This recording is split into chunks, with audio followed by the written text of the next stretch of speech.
Olá a todos e a todas, eu sou Ronaldo Canezin, estudante de mestrado do Programa de Pós-Graduação em Relações Internacionais Santiago Dantas da Unesp, da Unicamp e da PUC São Paulo, e hoje estamos aqui com Érica Vinan e Lucas Pinheiro para conversar um pouco de história das relações internacionais e um pouco de escola francesa. Érica Vinan é doutora, mestre, bacharela e licenciada em História pela Universidade Estadual Paulista Unesp, do campus de Franca.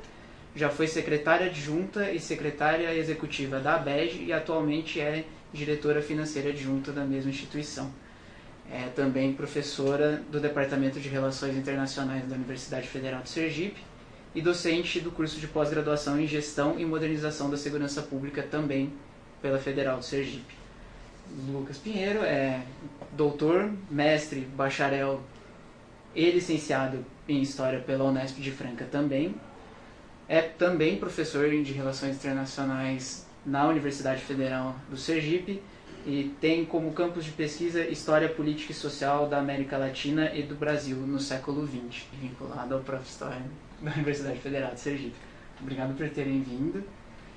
Gostaria de saber primeiro quais são as principais diferenças entre a concepção de história do tempo presente com relação à concepção de história corrente.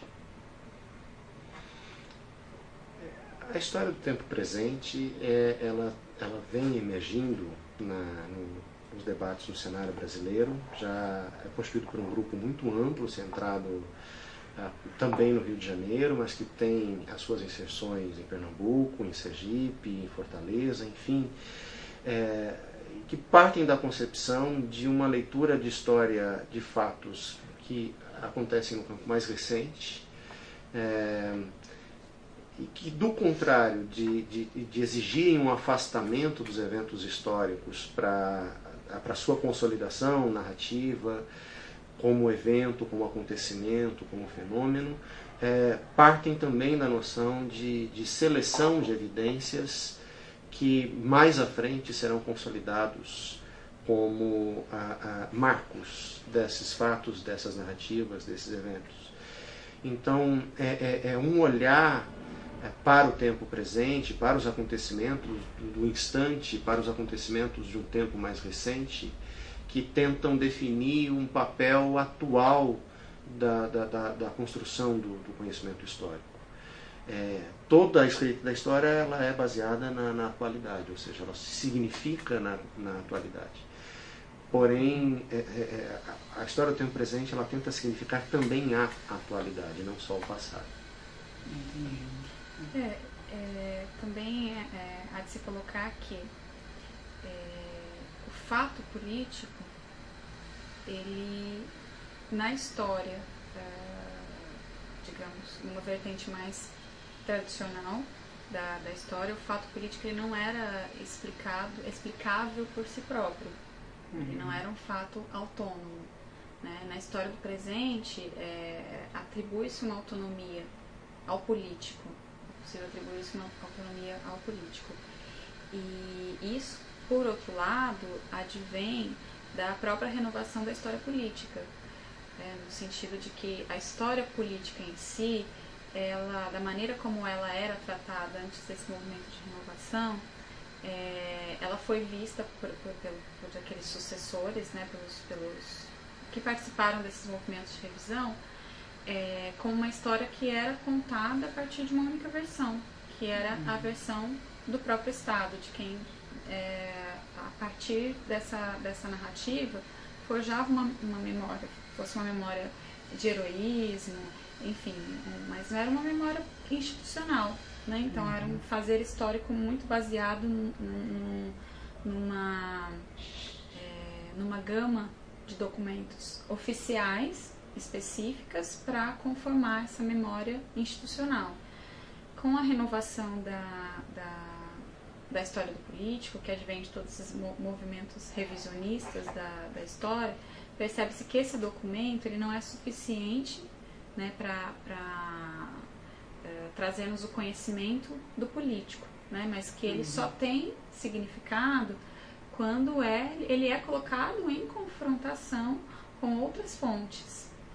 E então, a partir disso, começou-se a considerar que era possível fazer uma história do político, né, levando em consideração duas coisas. Primeiro, que o político era autônomo em relação ao cultural e ao social, e de que era possível fazer uma história mais objetiva a partir do comprometimento do historiador com o alcance de uma objetividade advinda de um método bastante particular, um método de cotejamento de fontes muito cuidadoso, né? Que não era cuidado que não era tomado, por exemplo, por essa antiga história política que estava mais preocupada em mostrar o ponto de vista dos homens de Estado.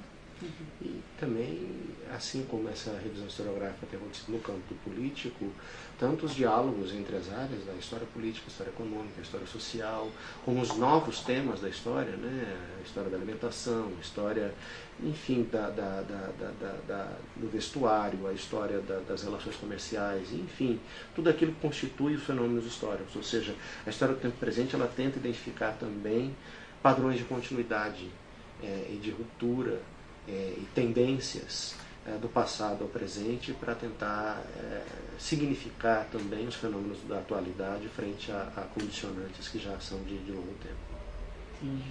Eu queria saber com um pouco mais de detalhes como se busca objetividade no estudo de história.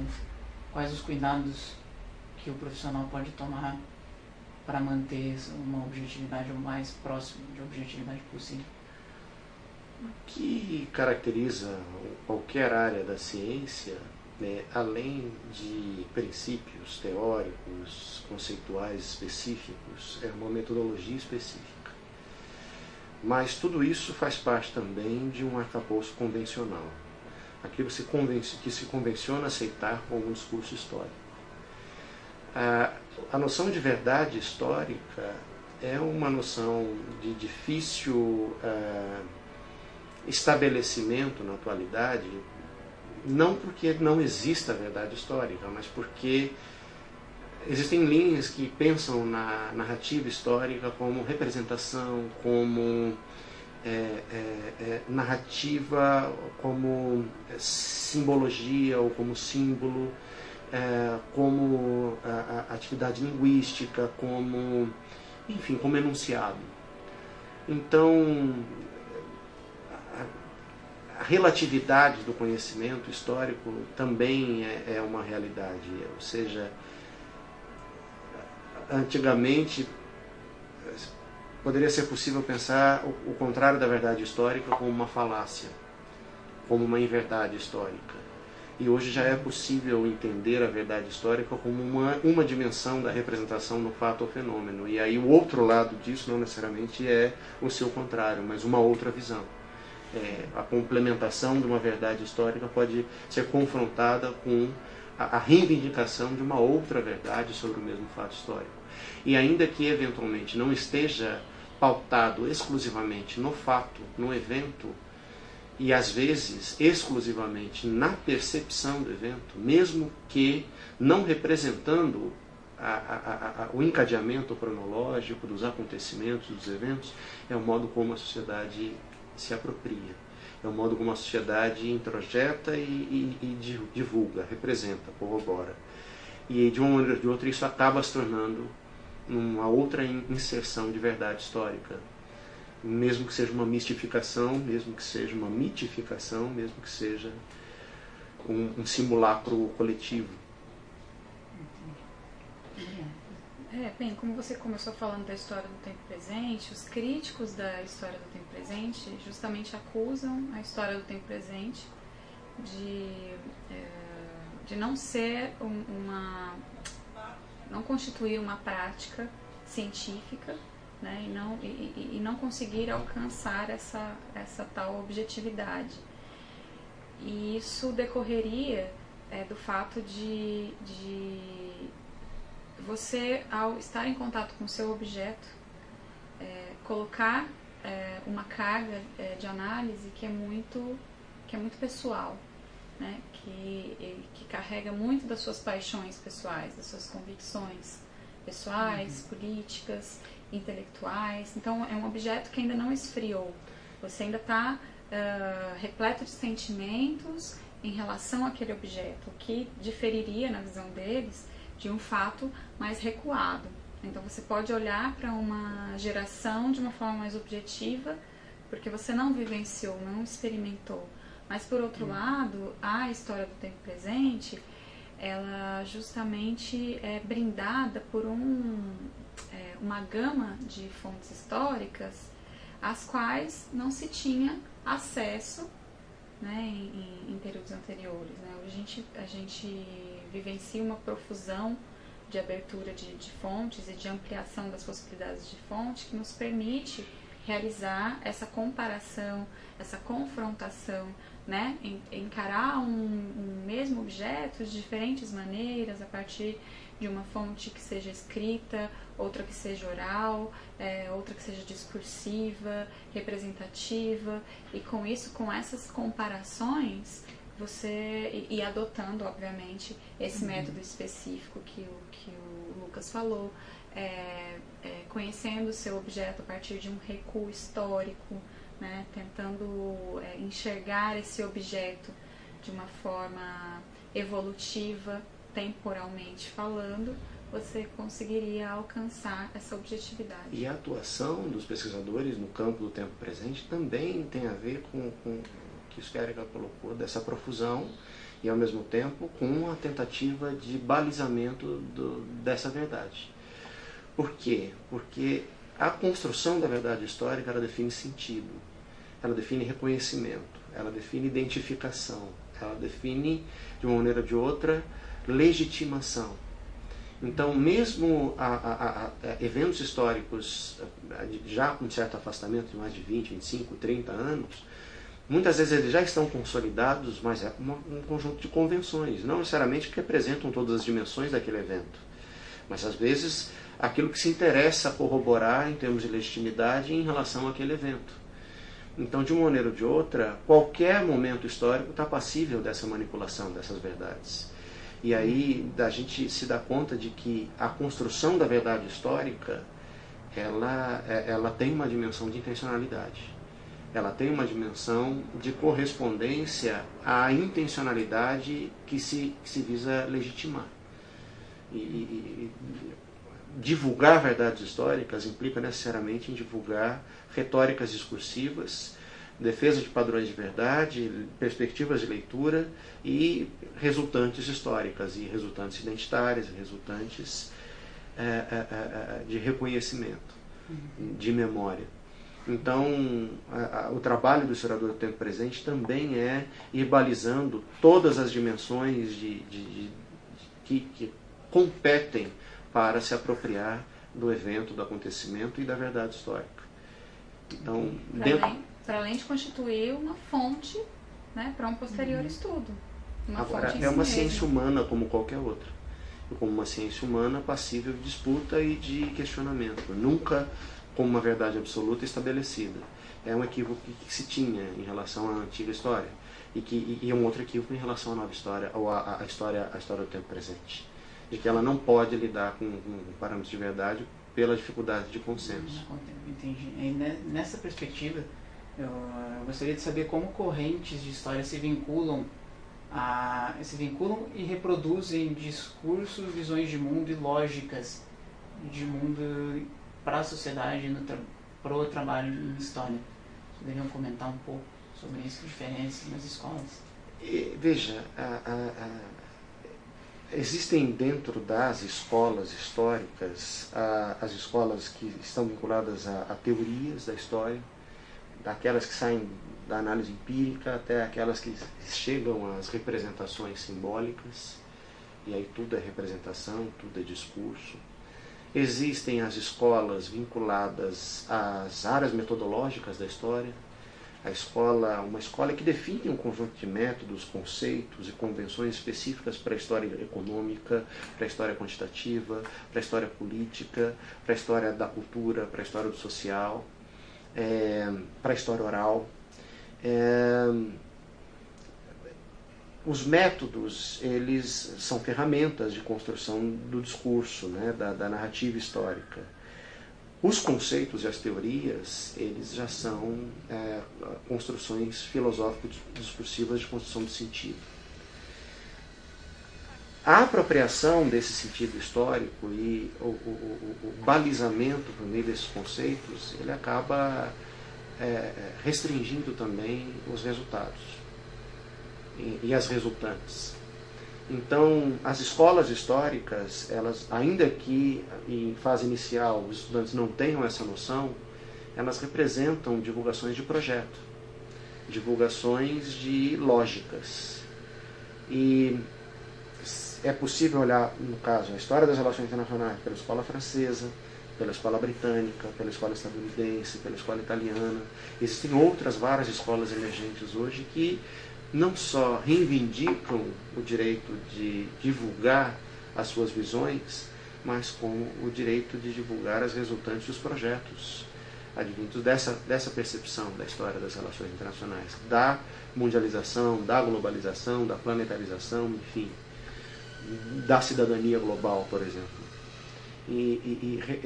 Representar os diferentes grupos de interesse, sejam eles conservadores, sejam eles questionadores, revisionistas ou reformadores, implica em estar definindo diferentes resultantes de cidadania e projetos de sociedade.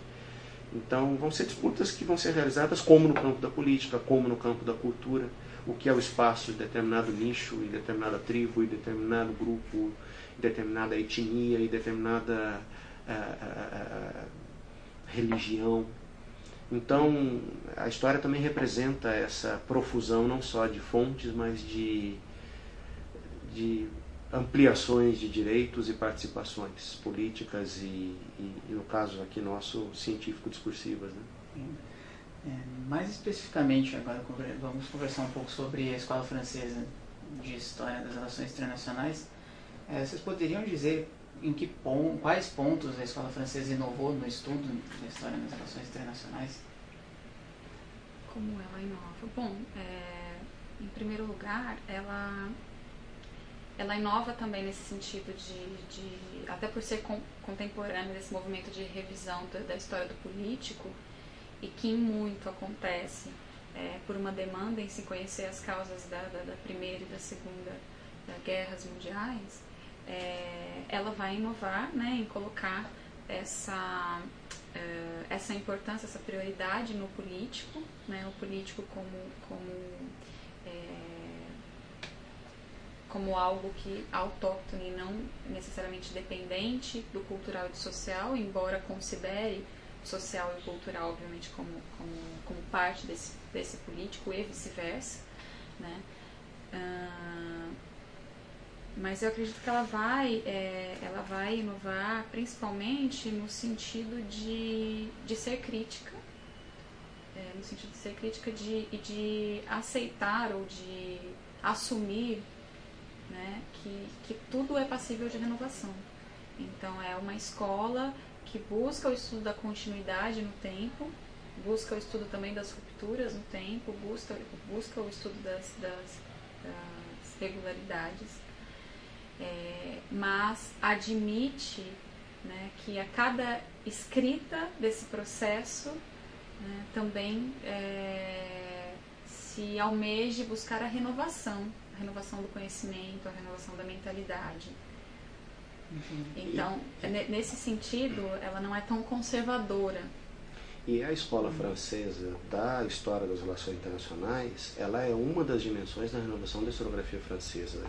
A escola dos Annales, que continua a considerar os grandes acontecimentos, os grandes eventos, os grandes fatos, as grandes estruturas, mas que também passam a reivindicar para a construção de conjunturas históricas, estruturas históricas, eventos do cotidiano.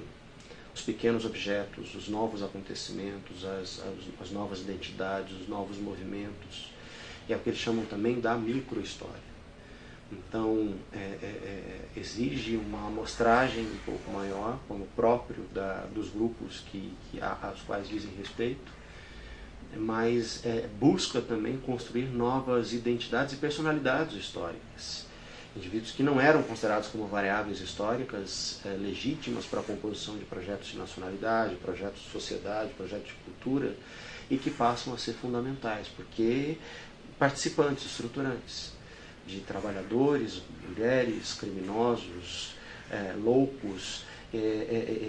Enfim, a perspectiva é ampliar e representar, incluir todos os matizes possíveis na construção do complexo de história, digamos assim. E é claro, né, a história das relações internacionais ela não deve ser confundida com a história diplomática. Em 1935, quando o Pierre Renovan funda a Cátedra de História das Relações Internacionais e fica assim sepultada a antiga Cátedra de História Diplomática, acontece no mesmo sentido em que a Escola das Análises busca sepultar a antiga história política e tentar trazer um novo significado para o político, né? Então, o político apreendido não pela visão do homem de Estado, como se foi falado, mas na relação, numa relação da sociedade, né? O historiador representando essa mentalidade social em contato com o seu objeto e podendo contestar esse objeto. Então, nesse sentido, a história diplomática ela passa ela sai do papel de ser do papel de cátedra, do papel de disciplina autônoma, e ela passa a constituir uma ferramenta do estudo da história das relações internacionais, porque compreende que é importante fazer a compilação empírica, né, a compilação dos acontecimentos, mas que isso por si não resume a história das relações internacionais, que é um trabalho muito mais reflexivo do que classificar eventos enfim, realizar cronologias. Então, você vai utilizar esses documentos que são compilados nos arquivos nacionais, que são arquivos de Estado, que, portanto, contêm a versão dos homens de Estado e aquilo que eles querem cristalizar como imagem do seu próprio Estado interna, visando alcançar uma legitimidade, e externamente, visando projetar uma imagem de si mesmo para fora, e vai colocar isso à luz, né, do contexto histórico, né, da conjuntura e também daquilo que é chamado de forças profundas, que são os grandes móveis, né, enfim, as forças sociais que vira e mexe, ora tem mais força, ora tem menos força, mas vira e mexe retornam e condicionam o comportamento externo do Estado, condiciona a ação do homem de Estado, né? Então busca causalidades mais profundas para o fato político internacional e não simplesmente busca explicá-lo pela ótica restrita da chancelaria, dos documentos diplomáticos. E só para fechar esse ponto, a escola francesa, ela de fato é importante, ela deve ser reivindicada por suas contribuições, pelos seus conceitos, pelos seus princípios, pelas suas contribuições. O mais importante é que ela é uma escola. Existem outras escolas e que, do contrário apenas de entender esse laboratório de síntese e de divulgação de convenções que servem como filtro de leituras de contextos, de eventos, de objetos, a escola francesa, ela de fato nos referencia como uma escola de criação metodológica, mas ela deve ser não só a reprodução e a sacralização do que conquistou. Ela precisa ser uma referência, um espelho de como, de fato, produzir conceitos, convenções e filtros dos objetos pertinentes e condizentes com determinada realidade, de acordo com as suas necessidades, de acordo com as suas adaptações, de acordo com as suas expectativas ou objetivos, e de uma maneira ou de outra, ainda que busque complementar as diferentes visões e as diferentes narrativas, de uma maneira ou de outra, também precisa partir de uma análise tradicional, empírica, de resgate do fato, de resgate do objeto, de resgate do evento, de resgate da pertinência e da significação de tudo isso no seu próprio contexto. Então é por isso que também a história das relações internacionais, apesar de pagar tributo de uma maneira ou de outra às escolas, a francesa, a inglesa, a estadunidense, o que quer que seja, também reivindica a construção de uma visão brasileira, de uma visão argentina, de uma visão latino-americana, de um renascimento da história africana, um renascimento da história árabe, um renascimento do Sudeste Asiático, uma nova leitura por meio das narrativas russas. Então, o momento é muito profícuo também para se ter voz, porque é um momento de reconstrução das convenções. A história do tempo presente é fundamental nesse sentido. Dialogar com os parâmetros dessas convenções que estão se estabelecendo. Exatamente, eu concordo plenamente. Não no sentido de você tomar como um corpo de pressupostos fechados, mas tomar como inspiração para um movimento de renovação que quis escrever uma teoria baseada na história, mas para além disso, uma teoria baseada na história de como a França entendia um projeto, não só um projeto de nação, mas um projeto de construção de Europa. Ou seja, algo que seria alternativo àquilo que viria, digamos, dos centros hegemônicos de produção de conhecimento, né? E que até hoje são hegemônicos nas relações internacionais. Então, acho que esse questionamento nos inspira a tentar olhar para a gente, né, a partir de nós mesmos, tentar olhar para os nossos problemas a partir de uma ótica particular e não a partir de teorias, né, advindas desses centros hegemônicos de produção do conhecimento, que são conservadores também de um dever ser político que atende a esses centros. Então, traz para a gente essa perspectiva de que nós podemos e devemos buscar um pensamento autônomo, né? Tentar constituir uma escola de pensamento autônomo sobre aquilo que são os nossos próprios problemas. Então, uma última pergunta envolvendo esse tópico. Quais são os esforços atuais ou passados para a construção de uma corrente brasileira da história? Existem? Há controvérsias, né? Não, acho que não. Eu acho que seja no âmbito da história das relações internacionais, existem diferentes escolas brasileiras, inclusive, que são representadas, sem dúvida nenhuma, por personalidades, mas que não é diferente de qualquer outra localidade. Existem os autores que se especializam na problematização histórica de determinado tema e ganham profundidade. Existem os historiadores que tratam de sínteses panorâmicas e construtoras de sentido, mas que por isso acabam aparentemente tendo uma maior superficialidade, mas que ganham a sua gravidade, digamos assim, na percepção de amplitude, de significação em longa trajetória. E existem historiadores que já vêm contribuindo com isso em Brasília, no Rio Grande do Sul, no Rio de Janeiro. E existem historiadores jovens que estão tentando construir isso em diferentes lugares do Brasil hoje, não só em Sergipe, como no Amapá, como em Roraima,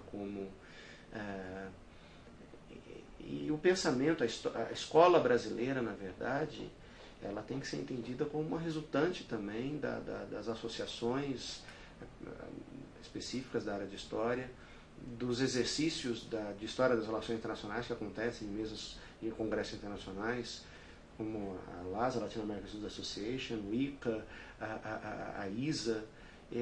Então existem mesas e os historiadores brasileiros têm participado disso. Não vou citar um outro nome para não ser injusto, mas já citei aqui os locais e talvez eu tenha deixado outros vários fora. A gente precisa acreditar que tem um debate, uma perspectiva, uma leitura não só brasileira, mas um diálogo intenso com países da região, com Chile, com a Argentina, com a Venezuela, com a Costa Rica, com o México, e o México é muito importante nisso também. Existe uma escola latino-americana que já tem uma identidade muito forte, e não só na concepção de inserção no sistema mundo, mas o mais importante, de localização da América Latina e de cada um dos países como reflexo desse sistema, como reflexo dessa ordem, dessas hegemonias, e qual é o nosso papel em relação a tudo isso, né? O que eu diria é o seguinte: existe certamente produção científica no Brasil, reconhecida, né? poderíamos citar alguns exemplos, né, como o caso do professor Amado Cerro, professor Clodoaldo Bueno, professor José Flávio Sombra Saraiva, né, poderíamos citar outros também. A questão é a questão do reconhecimento enquanto escola, que ainda é tímido por conta da marginalidade que o método histórico assume perante a teoria das relações internacionais propriamente ditas, né, que advém da ciência política. Mas há uma produção reconhecida, internacionalmente reconhecida, e há quem fale que há uma escola brasileira, né, conformada principalmente por esses professores da UNB. Também se fala de uma escola brasileira ou argentina, por conta do vínculo que havia sido estabelecido entre esses pesquisadores de Brasília, na escola Brasília-Buenos Aires, né, na verdade, com pesquisadores importantes argentinos, e a ocorrência muito frequente de seminários conjuntos entre eles, a produção conjunta de livros, de dossiês de revistas e tudo mais, teria dado corpo a essa escola, né? A questão é que esse reconhecimento ele é sempre adiado, né, pela crítica, né, que é imposta pela teoria, né, pelos defensores da teoria divina da ciência política. E um pouco da cultura acadêmica brasileira, que é uma questão de autoestima mesmo. Quer dizer, se respeitar em termos de diversidade de narrativas, de representações de perspectivas, como uma escola, e criar uma identidade, porque às vezes é muito mais fácil encontrar em escolas a exteriori, digamos assim, do estrangeiro, que geram filtros de leituras, filtros conceituais, filtros teóricos, filtros metodológicos, e que acabam representando chaves de leitura, que acabam representando filtros de leitura. E aí acaba acontecendo o equívoco metodológico, científico, do contrário, de se focar no objeto, identificar conceitos, teorias e metodologias que sejam pertinentes ao seu esclarecimento, partem dos conceitos, das teorias e dos filtros para significar o objeto. Ou seja, o mais importante não é o objeto, o mais importante é o filtro pelo qual ele é lido. Isso é um exercício da teoria, do conceito e da perspectiva. O objeto ele é elemento de apoio. Então, quer dizer, eu estou entrando numa polêmica, digamos, porém é importante que se entre nessa polêmica. O mais importante para a construção da nossa história pertinente é que ela nos seja próxima, que ela nos seja significativa, que ela nos seja não só significativa, como significante. Ela represente em todos os estratos da nossa sociedade, em todos os grupos de interesse da nossa sociedade, a sua realidade, a sua vivência, a sua experiência histórica. E que, ao mesmo tempo, identificam, por meio da tradução dessas lógicas, uma resultante ou algumas resultantes dos seus projetos de devir, mesmo que inconscientes. Esse devir histórico, muitas vezes, costuma ser a resultante de uma escola histórica, seja de uma nacionalidade, de um projeto de regionalidade, de um projeto de uma sociedade internacional europeia ou de uma sociedade internacional global, ou seja, uma perspectiva sistêmica. Porém, os critérios de legitimidade e normativos, institucionais, de sociabilidade, morais, éticos, estéticos, eles acabam definindo lógicas de aceitação da existência, de origem, de vivência e de fim. Então, essa renovação historiográfica, seja pela história do tempo presente, seja pelos novos métodos, pelos novos objetos, pelos novos recortes, seja pelas novas escolas, seja pelas novas perguntas, num contexto como que a gente está vivendo no mundo e no Brasil, em que as indefinições sempre vão nos trair e vão nos pegar, elas encontram a oportunidade de se exercitar e de tentar se encontrar e se fazer. Então, esse pode ser o lado bom da crise, em que a gente tem uma oportunidade de tentar definir, então, uma busca de sentido que seja de fato pertinente e significativa, né? Bom, agradeço muito as contribuições de Érica, Lucas. Nós que agradecemos. Nós que agradecemos. Agradeço muito a quem esteja nos assistindo. Muito obrigado e até o próximo vídeo.